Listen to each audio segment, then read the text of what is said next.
बड़े खुलूस के साथ, बड़े अदब के साथ खतीब दीशान, जी सलाहियत, हर दिल अजीज, करोड़ों के मजमा में संजीदगी बख्शने वाला अदीब, ऐवाने बातिल में जलजला बर्पा करने वाला अमीर, शहनशाह फिक्र तदब्बुर, फलके खिताबत के नैयर ताबा, हज़रत अल्लामा व मौलाना अमीन अहमद साहब चतुर्वेदी, जो वेद में, रामायण में, गीता में, अथर्ववेद, ऋग्वेद, सामवेद, यजुर्वेद, भगवत गीता, रामायण में और कुरान और हदीस की रोशनी में लोगों को दिल जीतने का फन रखते हैं। आइए मैं निहायत ही अदब एहतराम के साथ हजरत से गुजारिश कर रहा हूँ कि हजरत डायस पर तशरीफ लाएं और अपनी ईमानी, इरफानी, हक्कानी तकरीर से खाविदा कौम को बेदार करें। इस शेर के साथ हजरत का इस्तकबाल है कि ये अलग बात के खामोश खड़े रहते हैं। कहे सुभान अल्लाह, कहे सुभान अल्लाह, कहे सुभान अल्लाह। ये अलग बात के खामोश खड़े रहते हैं, ये अलग बात के खामोश खड़े रहते हैं, फिर भी जो लोग बड़े हैं वो बड़े रहते हैं। ऐसे असलाफ से मिलता है हमारा शजरा, ऐसे असलाफ से मिलता है हमारा शजरा, जिनके जूतों में कई ताज पड़े रहते हैं। हजरत अमीन अहमद साहब माइक पर। लेकिन जब उन्होंने फरमाया तो इस करम नवाजी का शुक्रिया अदा करता हूँ। सितम ज़रीफ़ी नहीं है, ये करम नवाजी। अब आप हजरात से गुजारिश ये है कि पता नहीं क्या मूड है आपका। मूड किसको कहते हैं? तबीयत के रुझान को। आप लोगों की तबीयत क्या सुनना चाहती है? आपकी तबीयत के मुताबिक अगर मैं चलता हूँ तो खुदा के नजदीक मुजरिम बनता हूँ, और आज की जरूरत के लिहाज से अगर गुफ्तगू करता हूँ तो आप हजरात पसंदीदगी की नजर से नहीं देखोगे। तो इसलिए मुझे आपका भी ख्याल रखना है और अपने रब्बे जुल जलाल का ख्याल भी रखना है। लेकिन कबल इसके पता नहीं, जिस्मानी साख्त और बनावट तो अल्लाह रब्बुल इज़्ज़त ने बड़ी अच्छी बनाई, लेकिन सेहत जवाब दे रही है। मैं माशाअल्लाह, बहुत ही खूबसूरत कलाम, खूबसूरत अंदाज में। अब आपके सामने हजरत हैं, आप हैं, मैक है, रात है, फैसला आपके हाथ है। अल्हम्दुलिल्लाह हम्दन कसीरन तय्यबन मुबारकन फीह व नशहदु अल्ला इलाहा इल्लल्लाह वहदहु ला शरीक लह व नशहदु अन्न सय्यदना व मौलाना मुहम्मदन अब्दुहु व रसूलुहु सल्लल्लाहु तआला अलैहि वसल्लम। फ़अऊज़ु बिल्लाहि मिनश शैतानिर रजीम। बिस्मिल्लाहिर रहमानिर रहीम। व इलाहुकुम इलाहुन वाहिद ला इलाहा इल्ला हुवर रहमानुर रहीम। व क़ाल अल्लाहु तबारक व तआला फ़ी मक़ामिल आख़र बिस्मिल्लाहिर रहमानिर रहीम। वला तहिनु वला तहज़नु व अंतुमुल आलौन इन कुंतुम मोमिनीन। सदक़ल्लाहु मौलानाल अज़ीम। मेरी तकरीरें आपको बराबर सुनते रहते हैं। हमारे हदीसुल्लाह नसर साहब की एक करामत है कि चाहे लॉकडाउन हो या कोरोना की साजिश, जलसा होगा। और माशाअल्लाह अल्लाह तबारक व तआला ऐसी ऐसी नौबतें सामने लाता है। गुज़श्ता साल 22 से कोरोना की वबा सामने आई, 22 मार्च, और उससे पहले 9 या 10 मार्च ही कोई इन्होंने जलसा कर लिया। और अभी आज 25 से अगर बंगाल में ममता बनर्जी का इलेक्शन नहीं होता तो शायद खबीसे वक्त जो दिल्ली के और ये हमसे हो गई। कैसा माइक है भाई? खबीसे वक्त जो दिल्ली में बैठा है वो अभी लॉकडाउन जारी कर दिए होता, लेकिन वहाँ तो इलेक्शन है और इलेक्शन के फंक्शन में कुछ ऐसा कनेक्शन डालना है कि जिसमें दीदी का जनाजा निकल जाए और हम फिसड्डी से मीरी बन जाए। इस बिना पर हमारे हदीसुल्लाह नसर ने 25 मार्च को जलसा कर दिया और इस वक्त का जलसा कुछ अजीब शान का किया है। माओ बहनों के लिए 11 बजे दिन से 4 बजे तक, और आपके लिए यानी दिन का उजाला आपके लिए था तो दिन का उजाला उनके लिए दे दिया गया, और रात का अंधेरा उनके लिए था तो रात को माशाअल्लाह आपकी सहूलत का ख्याल करते हुए ऐसा कर दिया गया। इस पे मैं तो तारीफ करता हूँ अजीजी हदीसुल्लाह नसरी। लेकिन क्या करोगे, हम जिस दौर से गुजर रहे हैं, हमारे 2 भाइयों में झगड़ा लगाने का काम नारद मुनि ने बड़ा शानदार किया है। 2 भाइयों में एक बड़े भाई हैं, एक छोटे भाई हैं। छोटे भाइयों को अगर साथ लेंगे तो हमारी गद्दी कायम नहीं रहेगी, इसलिए बड़े भाई को साथ लेना है ताकि गद्दी कायम रहे और अपनी मंशा के मुताबिक हम जिंदगी गुजारते रहें। लेकिन यकीन जानिए, हमें तो याद आता है आज के मुसलमानों की सीतम ज़रीफी पर लॉकडाउन था, मस्जिद की नमाजी में दूरी का लिहाज करते हुए नमाज पढ़ी जाती थी। तो मैंने इस दौरान लॉकडाउन में जहाँ जहाँ जाने का मौका मिला देखा मस्जिद भरी हुई थी, नमाजी ज्यादा थे, बूढ़े बेचारे तो हैं ही, जवानों की तादाद ज्यादा थी। पटना की सरजमीन पर भी देखा, बंगाल की सरजमीन पे भी देखा, आसनसोल और बरनपुर भी इस सिलसिले में जाना पड़ा, मैंने वहाँ भी देखा। लेकिन जब से लॉकडाउन खत्म, अल्लाह ताला को हमारे मुसलमानों ने लाल झंडी दे दी कि अब हमको जरूरत आपकी मस्जिद की नहीं है, आपकी वजह मेरे बुजुर्ग यही बदतमीजियां हमारी जारी रहेंगी तो दुनिया में आप कभी कामयाबी से हमकनार नहीं हो सकोगे। ये मैं दुखती हुई रग आपकी झंझोड़ना चाहता हूँ बकौल माजिद देवबंदी के, कि जिसने कहा कि हमारी तारीख बताती है कि जब हम एक थे तो सारी चीजें हमारे हाथ में थी, जब हम टुकड़े टुकड़े में बट गए बस समझ लीजिए कि सारी नेमतें अल्लाह की हमें नेमतों से महरूम कर दिया गया। शेर सुनोगे, मगर शेर सुनाने का मूड में राज बनाने, ऐसे अच्छे अशआर यहाँ पढ़े गए। सुभान अल्लाह कहने पर आप लोगों ने सुभान अल्लाह कहा। अब बेचारा शायर, बेचारा बुकर कैसे कहे कि जेब भी खाली कर दो। हौसला अफजाई सिर्फ जबान से नहीं होता, शायर की एक दाद भी सैकड़ों विटामिन बी कम्प्लेक्स का दर्जा रखती है। लेकिन अफसोस यह है कि आप हजरात या तो बेहतरीन कपड़ा पहन कर आए हैं और खाली करके जेब लाए, इसलिए हमारे शोराए किराम को आपने अपनी अता से नवाजा नहीं। इसलिए मैं अता और नवाजिश नहीं चाहता हूँ, लेकिन मैं औरों के लिए एक दलील राह बनना चाहता हूँ। क्या है शायर ने क्या, अब्दुल माजिद देवबंदी कहता है, जहां में एक मिसाल थी हमारे इत्तेहाद की, जहां में एक मिसाल थी हमारे इत्तेहाद की, अलग अलग हुए तो हम जरा से हो के रह गए।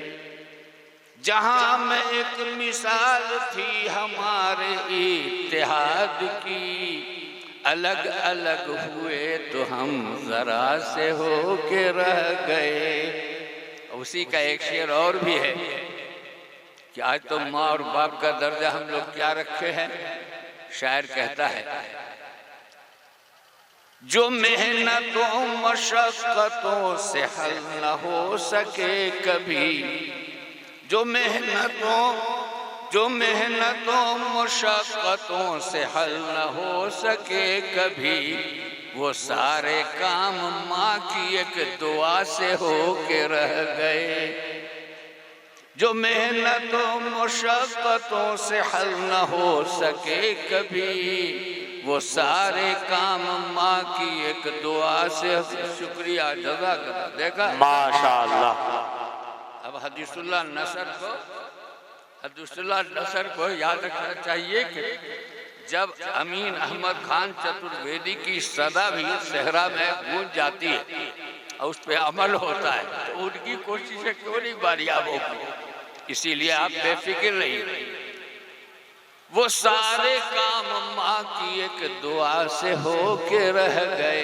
दिल्ली में जो भी बैठा उसके बारे में भी कहा है शायर ने, क्या? तुम्हारे पास जब से आ गया निजाम मैं कदा, तुम्हारे पास जब से आ गया निजाम मैं कदा। सुभान अल्लाह बोलो ना, माशाअल्लाह। तुम्हारे पास जब से आ गया निजाम मैं कदा, जो प्यासे थे वो लोग और प्यासे हो के रह गए। क्या दर्द है, माशाअल्लाह। जब से आ गया निजाम मैं कदा, जो प्यासे थे वो लोग और प्यासे हो के रह गए। और ज़माना इनकलाब की सुना रहा था दास्तां, क्या? ज़माना इनकलाब की सुना रहा था दास्तां, नतीजतन हजारों हाथ कासे हो के रह गए। बहुत खूब, कासे से प्याला। ज़माना इनकलाब की सुना रहा था दास्तां, नतीजतन हजारों हाथ कासे हो के रह गए। मेरे बुजुर्ग शायर का कमाल यह है कि समुंदर को कूजे और कटोरे में बंद कर लेता है, और मुकर्रिर का कमाल यह है कि उसी एक को फैला के समुंदर बना देता है। तो बहरहाल अब तीन बातें आज मुझे कहनी है। सबसे पहली बात तो मुसलमानों से कहनी है कि आप हजरात गमी में हो, खुशी में हो, हर हाल में अल्लाह से रिश्ता जोड़िए। रसूले पाक से रिश्ता जोड़कर दुनिया में जिंदगी गुजार सकते हो, तोड़ के नहीं गुजार सकते। एक बात तो यही है।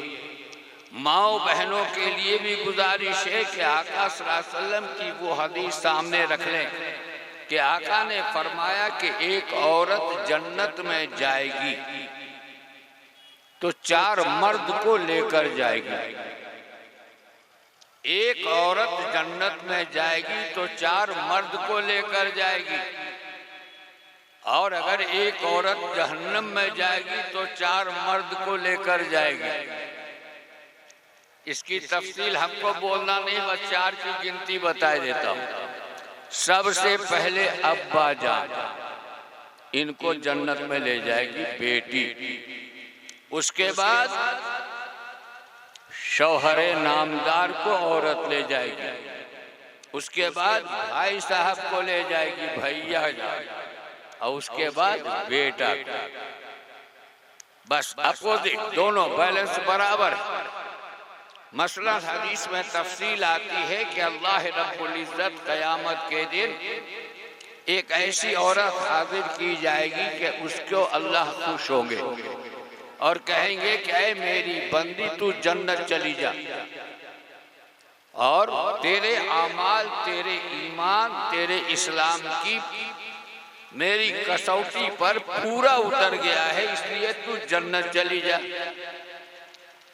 वो थोड़ी देर के बाद वो टस से मस नहीं होगी तो अल्लाह ताला पूछेंगे कि क्या तुझे जन्नत अच्छी नहीं? कहा हुजूर अकेले कैसे जाऊं? मेरे जन्नत में जाने का जो आपने हुक्म नाफिज किया है तो 4 मर्द को दे दीजिए। अल्लाह तबारक व तआला पूछेंगे कि वो 4 मर्द तेरे को कौन चाहिए? वो औरत कहेगी कि पहले सबसे पहले बाप, उसके बाद शौहर, उसके बाद भाई, उसके बाद बेटा। और तफसील में नहीं जाऊंगा, इशारों में बात करूंगा। इसलिए कि जब आपकी इताअत और फर्मा बरदारी करने में हमसे कोताही होती थी तो अब्बा जान नसीहत फरमा देते थे। जब मेरे ससुराल आते थे या जब मैं मैके जाती थी तो अब्बा के कहने पर भी मैं अमल कर लेती थी। तो मेरा अमल जो आपको पसंद है इसमें अब्बा जान की हरकत, अब्बा जान के हुक्म भी शामिल है। ये एहसान फरामोशी मुझसे नहीं हो सकती कि आज जन्नत का टिकट मिलने पर हमने अपने अब्बा को छोड़ दिया। अल्लाह तबारक व तआला फरमाएंगे ये औरत सच कहती है, इसके बाप को भी इसके साथ करो। इसी तरीके से शौहर भी साथ कर दिया जाएगा, भाई भी साथ कर दिया जाएगा और बेटा भी। और इसी का अपोजिट भी है कि जहां शौहर ने किरदार अदा न किया अपने बीवी के रास्तबाजी पर तो फिर जाहिर है शौहर जिम्मेदार, वो जहन्नम में जाने के लायक हो जाएगी। औरत जहन्नम में अकेले नहीं जाएगी, इन चारों को लेके जाएगी। अब जाहिर है यहाँ पे जितने लोग बैठे हैं बाप भी होंगे, शौहर भी है, भाई भी है, किसी न किसी के बेटे भी हैं। चारों अपनी अपनी जिम्मेदारी महसूस कीजिए। अपने ख़िश्वा क़ारीब को देखकर बाप से गुजारिश है कि अपनी बेटी को देखो कि कहीं बेटी तुम्हारे को जहन्नम में ले जाने के काबिल तो नहीं बन रही और बना रही। अगर आप शौहर हैं तो अपनी बीवी का जायजा लें कि कहीं आपके बीवी के आमाल की बुनियाद पर आप जहन्नम में जाने के लायक तो नहीं बन रहे। अगर आप भाई हैं तो अपनी बहन का लिहाज कीजिए कि कहीं बहन ऐसी तो नहीं बन रही है कि आपको जहन्नम का कुंदा बना दे। और अगर आप साहबजादे हैं तो माँ की ममता पर ख्याल कर लीजिए कि कहीं ऐसा तो ना है कि वो माँ की हरकत आपको जहन्नम में जाने के लायक। ये है एक बात जो मैंने आपसे कही। अब दूसरी बात बड़े मुख्तसर अंदाज में कहूँगा। दूसरी बात यह है कि आप और हमको जिम्मेदारी दी गई है। किस चीज की जिम्मेदारी? आदम अलैहिस्सलाम से जिस मजहब की बुनियाद रखी गई उस मजहब का नाम है मजहब इस्लाम। आदि अनादि से इस्लाम मजहब चलता चला आ रहा है। 1,23,999 या कुछ कम बेश अंबिया किराम को अल्लाह तबारक व तआला ने भेजा।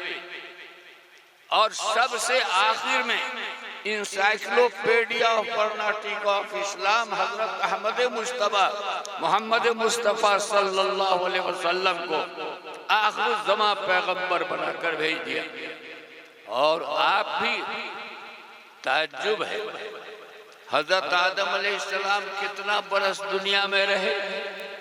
1050 साल। नूह अलैहिस्सलाम 950 साल।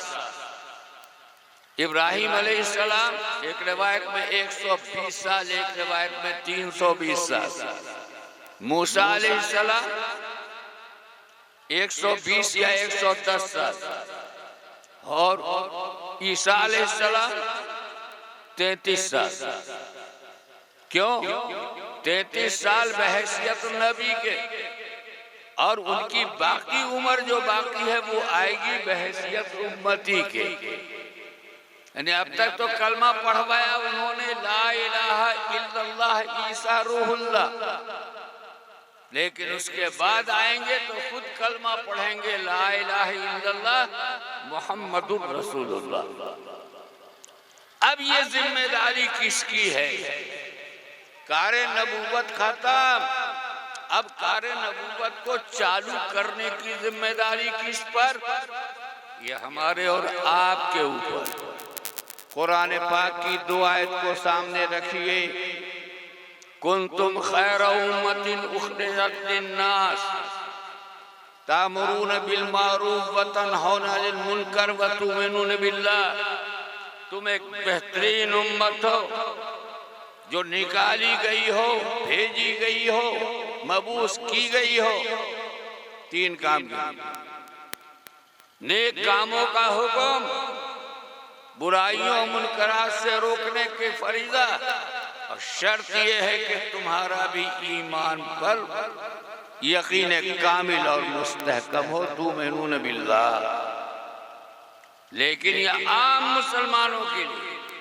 लेकिन जब मुसलमान आलम अक़वाम में फैल गए तो अल्लाह ने दूसरी आयत भी उतार दी, वल तकुम मिनकुम, तुम में एक जमात ऐसी होनी चाहिए जो ये काम जो दूसरी आयत में जिक्र किया गया है इसको पूरा करे। ये जिम्मेदारी हमारी और आपकी है।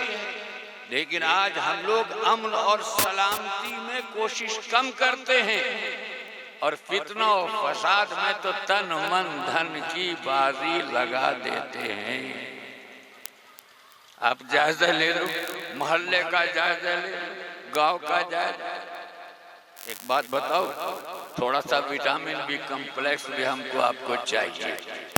अब विटामिन क्या है?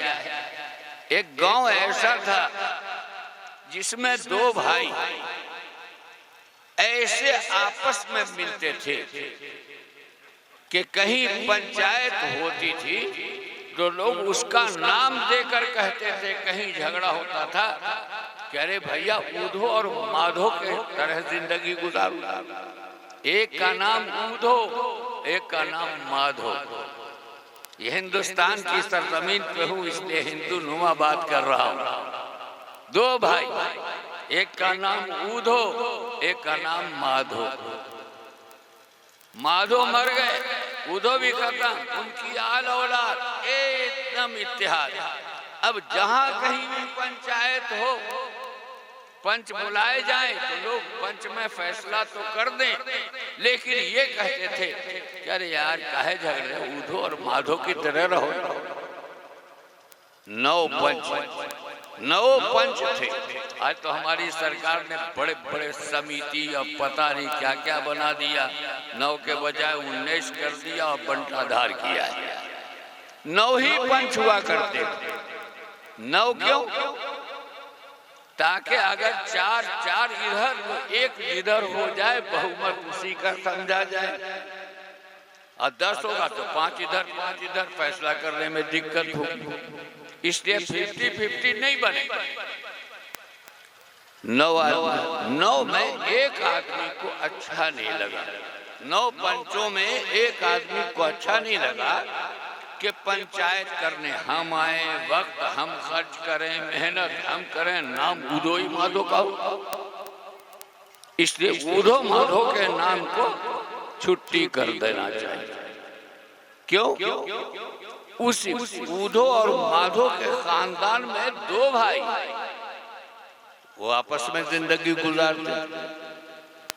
इन पंचों ही में बात हुई कि कैसे इस ऊधो और माधो का जनाजा निकाला जाए कि अब कहीं भी पंचायत में ऊधो और माधो का जिक्र ही ना आए। उसी के खानदान के 2 आदमी में ये जिम्मेदारी एक को दे दी गई, झगड़ा करा गया।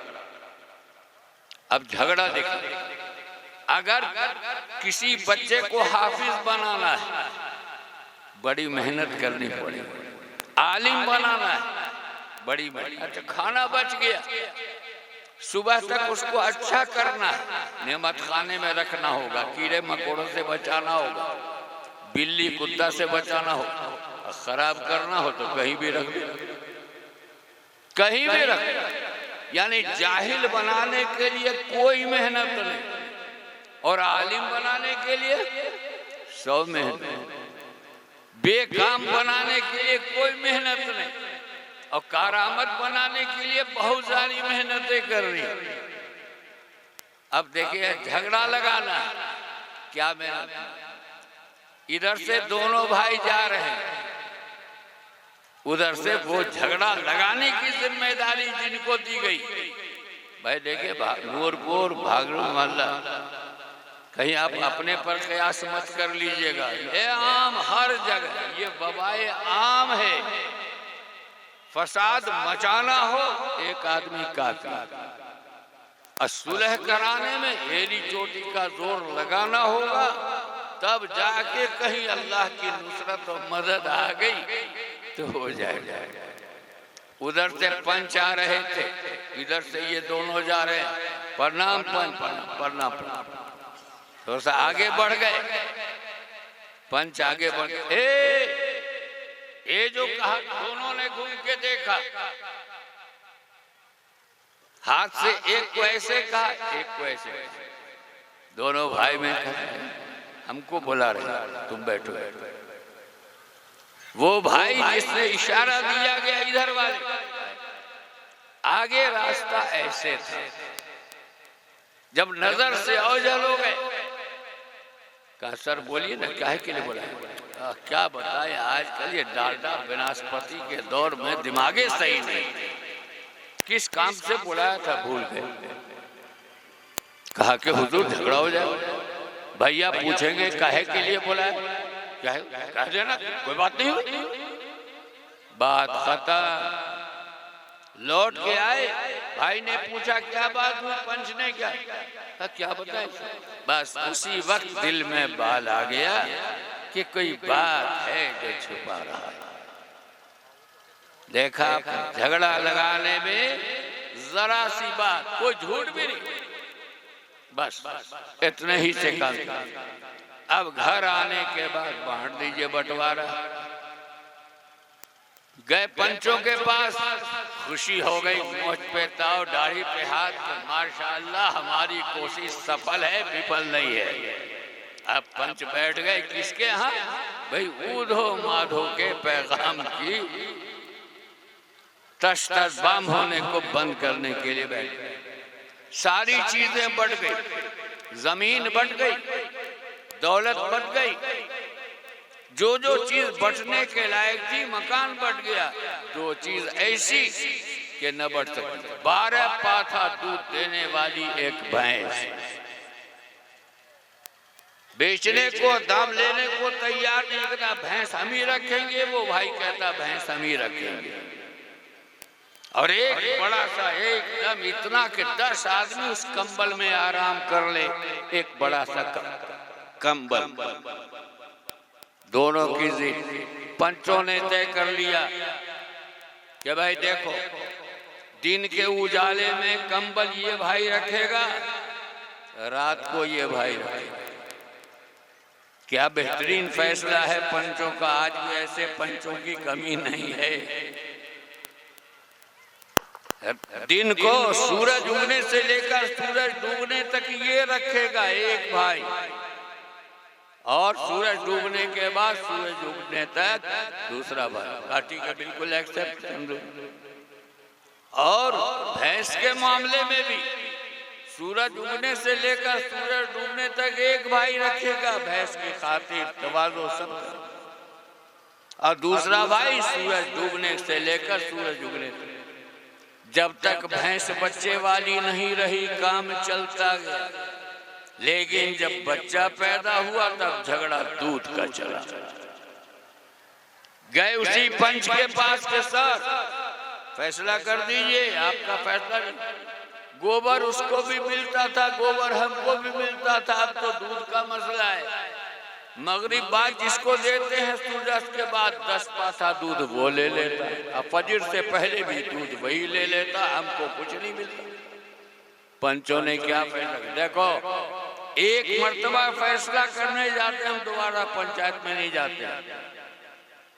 क्या करो, मगरिब से पहले तुम देते हो ना, सूरज डूबने के बाद बस मुखारी पकड़ मारो उसको 6 डंडा पीछे, 6 डंडा मुखारी पर, और दे दो दूध। वो भी नहीं दूहेगा, तुम भी दूध से महरूम हो। हाँ ठीक, चलिए भैंस का मसला खत्म। दूध से ये भी महरूम, दूध से वो भी महरूम। कंबल का मामला, जब तक कंबल की जरूरत, ये भी बिछाने के काम आए, ये भी बिछाने। अब जब ओढ़ने का काम है तो उस भाई को दे रहा है। और दिन को ये भाई जाके कहा पंच महोदय कर दीजिए ना फैसला। क्या हुआ कि जब जरूरत कंबल की है तो हमको दे देना पड़ता है भाई को। और जब जरूरत नहीं तो हम रखे। अब बेवकूफ का इंटरनेशनल बेवकूफ इतना भी नहीं है। अरे 4 बजे बाल्टी में पानी रख के कंबल भिगा दो, अब भाई को दे दो, रात भर सुखाए। देखा ऐसे पंचहर गांव में होंगे, आपका दूरपुर भागलपुरी मोहल्ला भी ऐसे पंचों से खाली नहीं होगा। ये काम के लिए अल्लाह ने हमको और आपको नहीं भेजा, हमको और आपको सुलह और आश्ती का पैगाम बना कर भेजा। लेकिन आज कहाँ चले? भुला बैठे सबक अपना के जिसको याद रखना था, भुला बैठे सबक अपना के जिसको याद रखना था, लगे रटने सबक औरों का जिसको भूल जाना था। गैरों के डिवाइड एंड रोल लड़ा और हुकूमत करो को हमने याद रखा और अमन और सलामती के साथ जिंदगी गुजारने के लेसन और पाठ और सबक को भुला दिया। ये लक्षण मुसलमानों के अच्छे नहीं है। ये बात एक यही कहनी, 2 खत्म। अब एक बात चंद मिनट में और सुनिए। और नामसर महोदय से गुजारिश करूंगा कि मेरे यहाँ से इंतकाल के बाद जो भी प्रोग्राम चलाना है उसकी तैयारी मुकम्मल रखें आप। मैं घंटों अब नहीं बोलता हूँ भाई, मिनटों में घंटों की बात समेट के रख देता हूँ। अगर आप महफूज रख दिया काम चल गया, नहीं महफूज रखा अल्लाह ताला हमें भी बखैर करे, आपको भी बखैर रखे। बस बात। तीसरी बात क्या है? तीसरी बात है कि हमको और आपको ये जिम्मेदारी दी गई। अच्छा, कल क़यामत हम और आप भी अल्लाह की अदालत में पेश होंगे। तसव्वुर में आई अल्लाह ताला पूछेंगे, ए अररिया वालों, पूर्णिया वालों, मुंगेर वालों, ए मेरे बंदों, तुम्हारे यहाँ शादी होती थी? हाँ। शादी में अपनों को दावत देते थे? हाँ। गैरों को भी बुलाते थे? हाँ। हुजूर एक फर्क था, गैरों को हम कब बुलाते थे? जब हमारे यहाँ गाय और भैंस ज़बह नहीं होती थी, खस्सी और मुर्गा ज़बह होता था, तो हम हिंदू भाइयों को भी दावत देते थे, क्योंकि आप ही ने फरमाया है कि दूसरों के मजहब का भी ख्याल करो, उनकी दिल आज़ारी मत करो, लिहाज करते। उनके यहाँ मुंडन होता था, शादी होती थी, वो भी हमको दावत देते थे और वो हमारे धर्म और मजहब का ख्याल रखते थे। अल्लाह तबारक व तआला सवाल करेंगे हमसे और आपसे कि मैंने अपने नबी को 63 साल की जिंदगी देकर दुनिया में भेजा और उनके आने के बाद उनकी सारी जिम्मेदारियां तुम्हारे हवाले थी। तो नेवालाल चौधरी को, सुखदेव को, दुखदायक को, सबको तुम अपने समाज में एक बेहतरीन इज्जत की नजर से देखते थे। क्या तुमने उनको इस्लाम पहुंचाया? क्या उनको मेरा पैगाम पहुंचाया? उनको मेरी वहदानियत और मेरा एक होना बताया? क्या सारे नबियों पर ईमान लाते हुए हजरत अहमद मुश्तबा मोहम्मद मुस्तफ़ा सल्लल्लाहु अलैहि वसल्लम को आखिरी नबी मानने की आपने गुजारिश की? तो जरा अपने अपने गिरेबान में मुंह डालकर गौर कीजिए कि क्या हम जवाब दे सकेंगे? ये लोग जो जहन्नम में जाने का काम कर रहे हैं, इनको जन्नत की तरफ लाने की कोशिश हम और आपने कितनी की है? इसलिए अपने हिंदू भाइयों पर भी मेहनत करने की जरूरत है। और हिंदू भाइयों में मेहनत करने का तरीका क्या होना चाहिए? मूसा अलैहिस्सलाम जैसा जय्यद नबी, जलाली नबी और फिरौन जैसा ताकतवर बादशाह जब अल्लाह ताला ने फिरौन के दरबार में जाकर मूसा अलैहिस्सलाम को पैगाम सदाकत पेश करने का हुक्म दिया तो क्या फरमाया था? जिम्मेदार उलमा मौजूद हैं, जिम्मेदारी से कहता हूँ कि कूलू कौलन लीना, आप उनसे नर्म बात कीजिएगा। तो जब मूसा अलैहिस्सलाम जैसा जलाली नबी और उनको हुक्म है फिरौन के दरबार में बात पेश करने के लिए नर्म, तो हम और आप गर्म अंदाज से क्यों पेश आएंगे? इसलिए गैरों में बात करो। क्या बताओ, अपनी खुद सताई अपनी तारीफ अपने से तो नहीं कर सकता, लेकिन बयान हकीकत और तहदीस नेमत के तौर पे कह देता हूँ। दिल्ली से आ रहा हूँ, वैशाली एक्सप्रेस जो सहरसा तक अब आती है या आती थी, वो बरौनी तक आती थी। रिजर्वेशन है। कौन क्लास में? स्लीपर क्लास में, S4 में 33 नंबर। बूढ़े आदमी को नीचे का बर्थ, आज भी कोटा है। बैठे एक सज्जन सामने, माशाअल्लाह, उन्होंने क्या पूछा? मौलाना साहब एक बात पूछना चाहता हूँ। मौलाना क्यों कहा? आजकल तो मौलाना और हाफिज तो दरकिनार, मुसलमान से बात कर रहा हूँ कि हिंदू से यही पता नहीं चलता, क्योंकि मुसलमान की तहजीब कुछ और थी, हिंदू भाइयों की तहजीब कुछ और। हम दाढ़ी बाल कंपनी के मेंबर थे, दाढ़ी से मुसलमान समझे जाते थे। आज तो माशाअल्लाह दाढ़ी एक बला और बोझ समझा जा रहा है। मैं तफसील में नहीं जाता, इशारा कर रहा हूँ। दाढ़ी रखने का हुक्म अल्लाह रब्बुल इज्जत ने अपने महबूब आज़म सल्लल्लाहु अलैहि वसल्लम के जरिए हमें और आपको दिया है। वाफुल लोहा वक्सु शवारिब व खालिफुल मजूस वल मुशरिकीन, दाढ़ी बढ़ाओ और मूछें कतरवाओ। काफिरों, मजूसियों और मुशरिकों की मुखालफत करो, और हिंदू भाइयों के भी धार्मिक किताबों में दाढ़ी बढ़ाने और मूछ कतरवाने का हुक्म मौजूद है। हिंदू भाई तो यहाँ होंगे नहीं, अगर है भी तब भी सुन नहीं है तब भी। लिंग छेदी सखाहीनम सरम सुधारी, सधु सिख उच्चलापी सर्व बिक्षी भविष्यति। ये पेशीन गोई है कि आखिर ज़मा पैगंबर जो आएगा वो कैसा होगा। लिंग छेदी, वो खतना किया हुआ होगा और करने का हुक्म देगा। सखाहीनम, चोटी और टीकी कटवाएगा। शर्म सुधारी, दाढ़ी बढ़ाएगा। साधु सिक्खा, मोछ कतरवाएगा। उच्चलापी, ऊंचे आवाज में खुदा के नाम को पुकारवाएगा, अजान।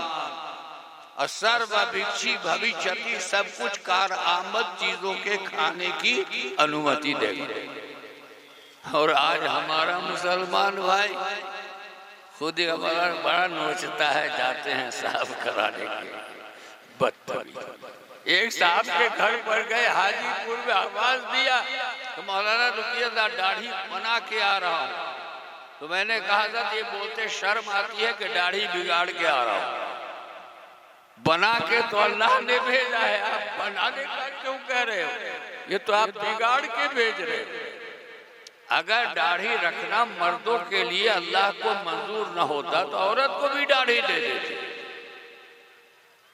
इस पर तो मैं एक बात कहता हूँ, मेरे से 4 साल बड़े भाई जो 2 सितंबर को इंतकाल किए, उनकी घरवाली मेरी कौन हुई? जरा बोल दो मुसलमान। बड़े भाई की, मझले भाई की बीवी मेरी कौन हुई? भाभी हुई। मैं हाजीपुर से चला, देखा कि पान कथ कसैली जर्दा है नहीं, तो मैं चला गया। मेरे घर जाइएगा ना आप बेगूसराय से 14 किलोमीटर उत्तर पूरब, तो उत्तर बाजार नहीं, दक्षिण हमका चले कथकसली ले लेते हैं, गांव में कहाँ मिलेगा। तो हम चले गए। इधर से हम रिक्शे पर जा रहे हैं, उधर से मेरी भाभी आ रही। अब भाभी भी कौन, ये तो बुर्का पहने हुए, लेकिन पर्दा चेहरे का उठा हुआ था। हमने देख के मुंह फेर लिया और भाभी ने देख के पर्दा गिरा लिया, यानी उन्होंने मुझसे पर्दा कर लिया। और मैंने जानबूझ के अपने मुंह फेर लिया कि भाभी को ये एहसास न हो कि मैंने देखा। वो रिक्शा से आगे आगे घर पहुंची, मैं भी लेके सामान घर पहुंच। मुंह हाथ धोने के बाद जो चाय नाश्ता हुआ अहलिया ने हमारे दे दिया। उसके बाद हम भाभी की तरफ गए। भाभी की तरफ गए, बैठे। भाभी ने क्या कहा, मौलाना हम रिक्शा से आ रहे थे, देखा तुम भी रिक्शा से जा रहे थे, काहे के लिए जा रहे थे उधर। मैंने कहा भाभी जा, जब आपने पहचान लिया और आपने खुद जिक्र कर दिया तो एक बात पूछना चाहता हूं कि मेरे रिक्शा पर जाने से आप अपने चेहरे के निकाब को उठाए हुई थी, और जब मुझ पे नजर पड़ी तो आपने मुझी से पर्दा कर लिया। तो मेरी भाभी ने क्या जवाब दिया है, वो उन हजरात को सुनाना है जो दाढ़ी नहीं रखते, कि मेरी भाभी का तस्वुर आप लोगों के बारे में क्या था। क्या जवाब दिया है, बिल्कुल उन्हीं के लहजे में बताता हूं। मौलाना वाली बात, पर्दा मर्दों से हुए है कि औरतों, सब तो मेरी तरह था। नूरपुर मारने वालों, इलाके वालों, बताओ तुम्हारे बारे में जो दाढ़ी नहीं रखते हैं उनके बारे में मेरी भाभी की राय क्या है। पर्दा मर्दों से होता है, सब तो मेरे ही तरह थे। मेरा मनोबल ऊंचा हो गया कि मुझे मर्द समझा गया। उन कमबख्तों से क्या कहूं जिन्हें मर्द तक समझने में दिक्कत होती है। उस शख्स ने मुझसे पूछा, गैर मुस्लिम ने, मौलाना मालूम हुआ कि दाढ़ी था, मैं मौलाना की शक्ल और शबाहत वाला था। ये अलग बात है कि शरई एतबार से देखा जाए तो मैं मौलाना कहा तो जाता हूं, मौलाना नहीं। इल्म मौला हो जिसे है मौलवी, यहाँ तो इल्म माल है, मौला नहीं। इल्म मौला हो जिसे है मौलवी, जैसे हजरत मौलवी मानवी। ये मौलवी मानवी कौन थे? ये मौलवी मानवी थे मौलाना रूम। बायजीद बुस्तामी रहमतुल्लाह ताला अलैह से जब उनका वास्ता हुए, बायजीद बुस्तामी कौन थे? अल्लाह के जय्यद वली। लेकिन एक तरफ है वली, एक तरफ है मौलवी। इसे भी इल्म मौलाई हासिल है, उसे भी वलायत का तमगा हासिल है। दोनों का मुवाजना कर लो। बायजीद पहुंचे, मौलाना रूम किताब खोले महव थे। बायजीद अनपढ़ थे, उम्मी थे। उन्होंने पूछा, बायजीद ए रूमी क्या है? उन्होंने एक नजर देखा कि ये क्या जाने, पढ़े लिखे तो काला अकूल है। किताब में क्या है? काला उसने कहा, अकूल मैं कहता हूं। किताब में यही तो होती, यानी बेइतनाई के साथ। ये भी एक सबक है आपका कि जो शख्स आ रहा है उसको निकम्मा निखट्टू मत समझो। उसके गुदरी में लाल होगा, तुमको पता नहीं है। मौलाना रूम ने ऐसे देख के कहा, ये काला अकूल है। एक मर्तबा बायजीद बुस्तामी ने अलमारी पर नजर डाली, आग लगी, उनकी किताबें जलने लगी। फौरन कहा, ये क्या है? वो काला अकूल था, ये हाल है। कदमों पे गिर गए। फिर एक नजर डाली, जैसी किताब थी वैसी हो गई। यह है बायजीद बुस्तामी। आपसे कहना आने वाला को लगे कपड़ा तो ऐसा पहने जो मौलवी है। आपको कोई हक नहीं है दूसरे को निकम्मा निकट्टू समझने। अल्लाह ताला की मखलूक है, किस लिए पैदा किया, क्यों पैदा किया है, किस हाल में उसे रखा है। तुमको क्या हक है अपने आप को अफजल समझने का, क्या हक है दूसरे को निकम्मा समझने का। तो बहरहाल शकल सबा से मौलाना लगते थे, इल्म मौला आ जाए तो फिर क्या पूछना है। क्या मौलाना साहब एक बात पूछना चाहता हूँ, क्या आपके पवित्र कुरान में गायत्री मंत्र है? अब बतलाइए, आपके पवित्र कुरान में गायत्री मंत्र है? अब मैं सोच में पड़ गया कि हिंदू भाई है, पूछने वाले पंडित जी हैं, अगर मैं कहता हूं कि है तो इनको समझाऊं कैसे, और अगर कहता हूं कि पवित्र कुरान में गायत्री मंत्र नहीं है तो पंडित जी तमाम क्या कहेंगे। अरे मौलाना साहब से पूछा, ये 30 पारा पवित्र कुरान में गायत्री मंत्र नहीं है, मौलाना कहल के। मैंने कहा पंडित जी, अल्लाह ने दिल में बात डाल दी।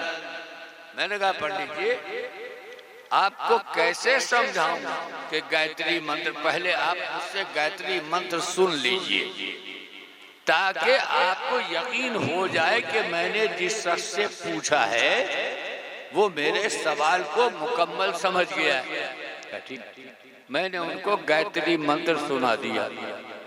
ओम भुवः भूर्भुवः स्वः तत्सवितुर्वरेण्यं भर्गो देवस्य धीमहि धियो यो नः प्रचोदयात्। हाँ, यही तो गायत्री मंत्र। हम आप सुनिए, मेरे पवित्र कुरान में जो गायत्री मंत्र है, उस गायत्री मंत्र को पढ़ने के लिए 2 वाक्य, 2 सेंटेंस, 2 जुमले पढ़ने जरूरी है, मगर वो गायत्री मंत्र नहीं। औज़ु बिल्लाहि मिनश शैतानिर रजीम, एक जुमला, बिस्मिल्लाहिर रहमानिर रहीम, ये पढ़ना जरूरी है।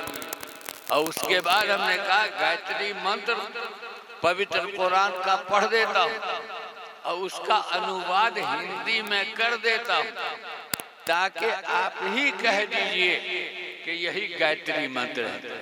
कहा कि बहुत बड़ी,